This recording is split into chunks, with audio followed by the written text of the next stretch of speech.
सबसे पहले तो मैं पूरे देशवासियों का बहुत बहुत धन्यवाद कहना चाहती हूँ। आप मीडिया पर्सन्स का भी, क्योंकि आप लोग ही हम लोगों को इतना through out the journey wrestling में आपने सपोर्ट किया है। तो मैं उम्मीद करती हूँ कि मैं आपकी उम्मीदों पे खरा उतरूँ बिल्कुल।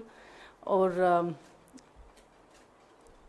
कांग्रेस पार्टी का मैं बहुत बहुत धन्यवाद करती हूँ, क्योंकि जब बोलते हैं ना कि बुरे टाइम में पता लगता है कि अपना कौन है। जब हम रोड पे घसीटे जा रहे थे तो छोड़ के बीजेपी को, देश में जितनी भी पार्टियां हैं वो हमारे साथ में थी, हमारे दर्द को समझ पा रही थी, हमारे आंसुओं को समझ पा रही थी। मैं बहुत प्राउड फील कर रही हूँ कि मैं एक ऐसी पार्टी में, एक ऐसी विचारधारा में हूँ जो महिलाओं के साथ हो रहा अन्याय और उनके साथ बुरे बर्ताव के खिलाफ खड़ी है। वो लड़ाई लड़ने के तैयार है, सड़क से लेकर संसद तक। और मैं विश्वास दिलाती हूँ पूरे देशवासियों को कि जो मेहनत, जो लगन से हमने रेसलिंग में काम किया है, हम चाहते हैं कि देश के हर एक नागरिक को जो दर्द, जो तकलीफ हमने झेली है, खासकर महिलाओं के लिए, हर एक उस महिला के साथ में हम खड़े हैं जो अपने आप को लाचार, अपने आप को बेबस समझती है। रेसलिंग में मैंने पूरा कोशिश किया कि मैं जितनी भी महिलाओं को, छोटी बच्चियों को इंस्पायर कर सकती हूँ। मैं चाहती तो मैं जंतर मंतर पे रेसलिंग छोड़ सकती थी, और सभी लोग भी मान रहे थे, पूरा देश इस चीज़ पर विश्वास कर रहा था, क्योंकि बीजेपी आईटी सेल ने उस चीज़ को साबित करने की कोशिश की थी कि हम चले हुए कारतूस हैं, हम ख़त्म हो गए हैं, हम पॉलिटिक्स कर रहे हैं। उन्होंने बोला मैं नेशनल नहीं खेलना चाहती, मैंने नेशनल चैम्पियनशिप खेला। उन्होंने बोला ये ट्रायल्स दे के नहीं जाना चाहते, मैंने ट्रायल्स भी दिया। उन्होंने बोला कि ओलंपिक्स लेवल तक नहीं जाना चाहते, मैं ओलंपिक्स में गई, मैं फाइनल्स में गई। अनफॉर्चुनेटली परमात्मा को कोई और चीज़ मंजूर होगी।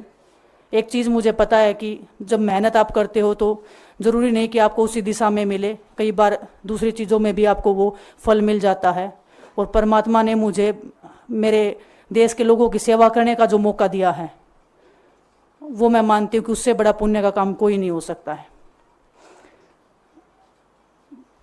मेरे लिए बहुत प्राउड की बात है। एक मैं नई पारी की शुरुआत कर रही हूँ आज से। मैं चाहती हूँ कि जो हमने फेस किया एज ए खिलाड़ी होने के नाते, उन सब खिलाड़ियों को वो चीज़ ना फेस करनी पड़े। हम उनकी लड़ाई में साथ हैं।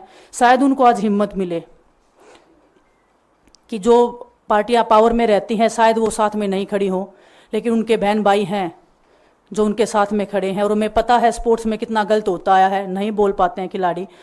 आप हमसे देख लो, बजरंग के ऊपर डोप का बैन लगा दिया 4 साल का, सिर्फ किसी लिए कि सिर्फ उन्होंने आवाज़ उठाई थी हमारे साथ बैठ के।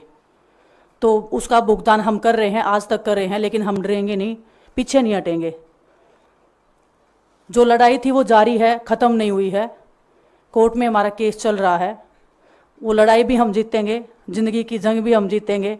खेल में जैसे हमने कभी हार नहीं मानी है, तो हम इस नए प्लेटफॉर्म पे जो आ रहे हैं, देश की सेवा का भाव, और सिर्फ बोलने तक सीमित नहीं रहेगा। ये हम दिल से हमने खेल किया है और दिल से हम ये काम करेंगे, जी जान से मेहनत करेंगे, अपने लोगों के बीच में रहेंगे। जो भी हम अपने लोगों का भला कर सकते हैं, चाहे कितना ही % हमारे हाथ में होगा, वो हम करने की कोशिश करेंगे।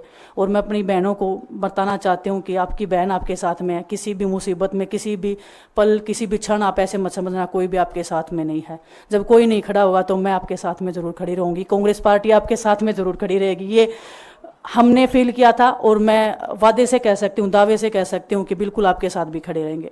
बहुत बहुत धन्यवाद आप सबका।